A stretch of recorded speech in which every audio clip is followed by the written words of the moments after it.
made the masjid abad. Because the masajid are the houses of Allah subhanahu wa ta'ala. Allah's angels descend on the masajid because these are the places where the dhikr of Allah takes place, the remembrance of Allah takes place, the ibadah of Allah takes place. And my ustad gives a very beautiful example that when you read salah at home, you could have 1,000,000 flaws in your salah. And Allah subhanahu wa ta'ala, if He doesn't like your salah will be put in a sack, a smelly sack, and throw it back on your face. But when you come to the masjid, behind the imam, my ustad gives an example of, if you have a box of apples, and one apple is bad in there, and you want to sell this box, there's 99 good apples and one bad apple, the person will say, it's okay, I'll pay you 100 for it anyway. If it's £1 each for an apple, I'll pay you £100. It's okay, one is bad, it's okay, I'll pay you £100. So even the bad apple gets sold.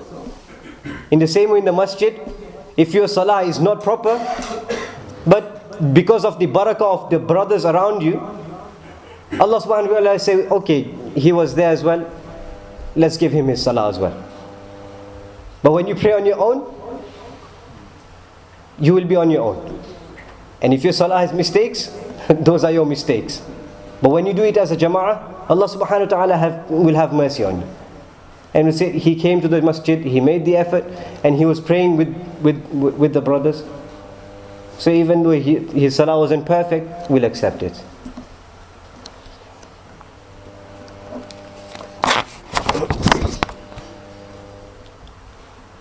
Towards the end of Qiyamah, because of the lack of knowledge and arrogance that will build up in people's hearts, the people will start legalizing what Allah has made haram. Anas radiallahu anhu narrates from Rasulullah sallallahu alaihi wasallam that when my ummah begins regarding 5 things as permissible and perpetrates them, then they will be destroyed. And what are the 5 things? The firstly, when they abuse and curse each other. When they start abusing each other and cursing each other. Your friendship with somebody is not for the sake of Allah. It's for the sake of his wealth, or it's for the sake of his knowledge, or it's for the sake of his fame, or because you want to ask him a favor but you can't ask him, so you will befriend him for a while till you can ask him for that favor. So sincerity will be gone.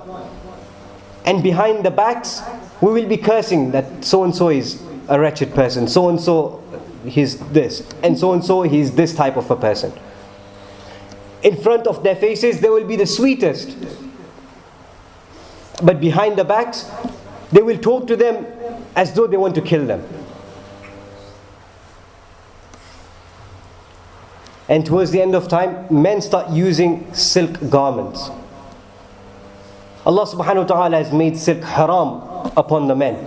It is halal for the women, but towards the end of time, because of the abundance of wealth, that towards the end of time, Rasulullah sallallahu alaihi wasallam mentions that there will be so much abundance of wealth that one of you will have your zakah, and they will be running around to find somebody who will take this zakah, but they will not find anybody who will be able to take this zakah, because everybody will say that I am rich, I'm not in need of this.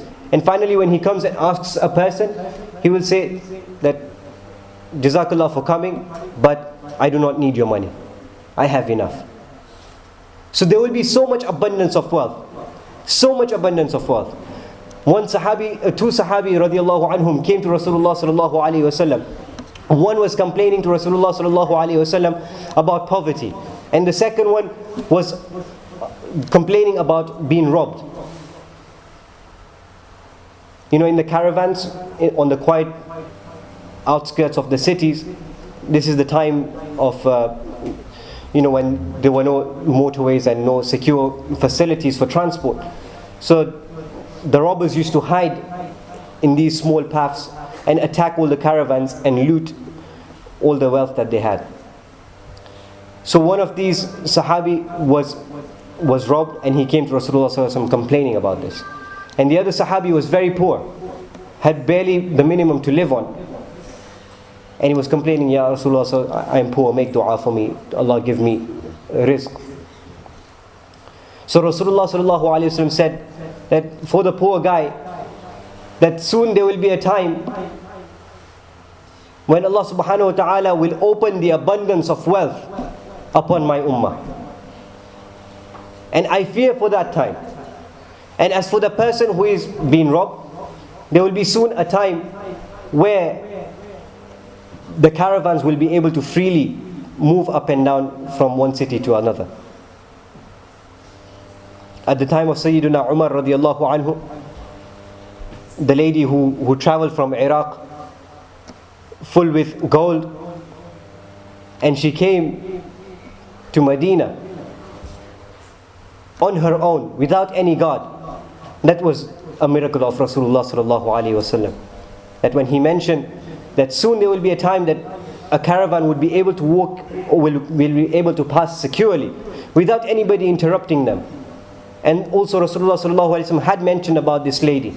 And when Umar radiallahu anhu came to know of this lady who had arrived, Umar radiallahu anhu went up to her and said, Wallahi, Rasulullah sallallahu alaihi wasallam had said the haqq, and this is what I am witnessing.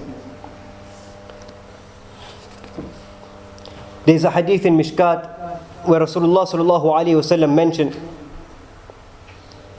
that I heard Rasulullah sallallahu alaihi wasallam saying that the first Islamic law to be overturned like a utensil, is going to be the law of liquor, of khamr. And the people asked Rasulullah sallallahu alaihi wasallam that how can such a thing occur? Has Allah not made it haram upon the people? Don't people know that it is haram?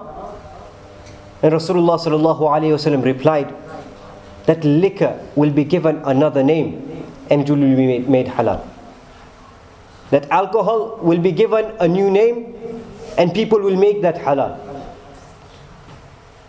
That towards the end of time people will become so ignorant, and to fulfill their desires they will rename alcohol and give it some other name so that they can consume it, without the ulama having any fatwa on them, without somebody saying to them that is khamr, that is haram.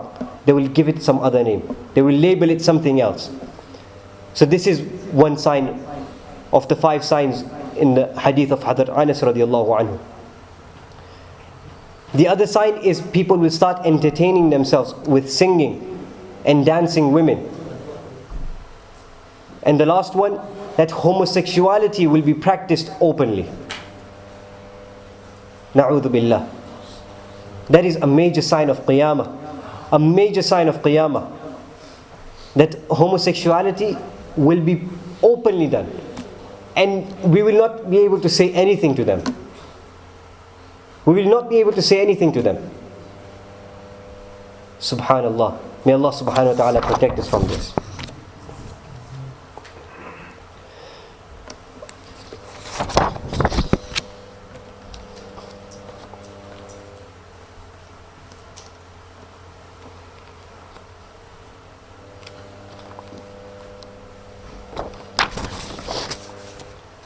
Another important point which will be a sign of Qiyamah is towards the end of time. Abu Hurairah radiallahu anhu narrates that Rasulullah sallallahu alaihi wasallam mentioned that undoubtedly a period will come upon the people wherein not a single person will be saved from indulging in interest. If anyone avoids direct indulgence in interest, yet he will not escape the smoke, the effects of interest. Its effects will somehow reach this person. Today, let's look at what the transactions that we carry out. The interest-based transactions, the interest-based loans, the interest-based mortgages, our accounts in the banks are all interest-based. And to do anything, there will be some interest involved somewhere. It is so difficult to move away from interest. Riba. Times are getting harder. I'm not saying it is impossible, but a lot of brothers, mashallah, they have money, but they still have mortgages on interest. There are options available. There are still people who care about Sharia, and there are options available of Islamic interest-free mortgages. There are Islamic interest-free bank accounts. You can get Sharia-compliant loans. So there are still these systems available. But it is so difficult because I know some brothers have come to me and said, the Islamic mortgage, mashallah, is very good, but it costs more than the conventional mortgage. So a person with a weaker iman, a person who has got a weaker iman will see, actually, if I go for the Islamic mortgage, I'll be paying X amount of money a month. And if I go for a conventional interest mortgage, I will be paying a little bit less. So for the sake of a few pounds, because of the weakness of the iman, people will forego the halal mortgage. And people will go and indulge in those which are interest based. And interest is one of those things which Allah subhanahu wa ta'ala hates. Allah subhanahu wa ta'ala mentions in the Quran that the one who indulges in interest is like the one who has been يَتَخَبَّتُهُ الشَّيْطَانُ مِنَ الْمَسِ. It's like shaitan is messing with his mind. He's like drunk because shaitan is messing with his mind. And Allah subhanahu wa ta'ala also mentions that it is as though he is waging war against you. And when somebody wages war against somebody, when an army, doom is something which will happen. When you start waging war against Allah, you start waging war against Allah, Ya Allah, it is very severe. That interest, we should all try to take extra care when it comes to interest. If our bank accounts have accumulated any interest, take that out. Take that interest money out. Try to get an account which is interest free, which does not accumulate any interest. And give that money away. It is not, you can't give those to sadaqah and zakah. You can only give it to certain charities who will take interest money. And that will be used in building things such as a block of bathrooms or something like that. It will come in handy, but do not give this money of interest in a masjid. Do not give this interest money to a person who will buy food with that money and will be eating an effect of interest. So give in some cause where it will be used in construction which is not directly related to a masjid.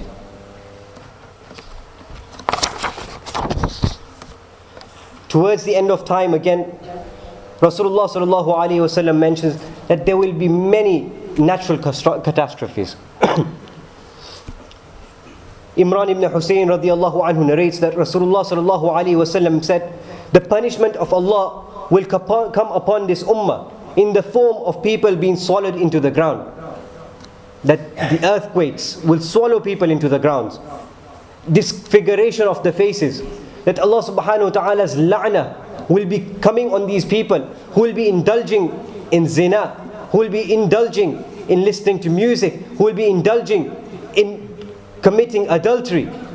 And these people will be indulged in every type of sin that you can see on the face of this earth.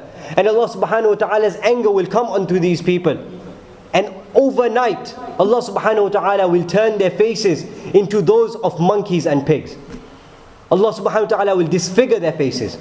This will be the adhab of Allah subhanahu wa ta'ala, which will be coming to those people towards the end of Qiyamah.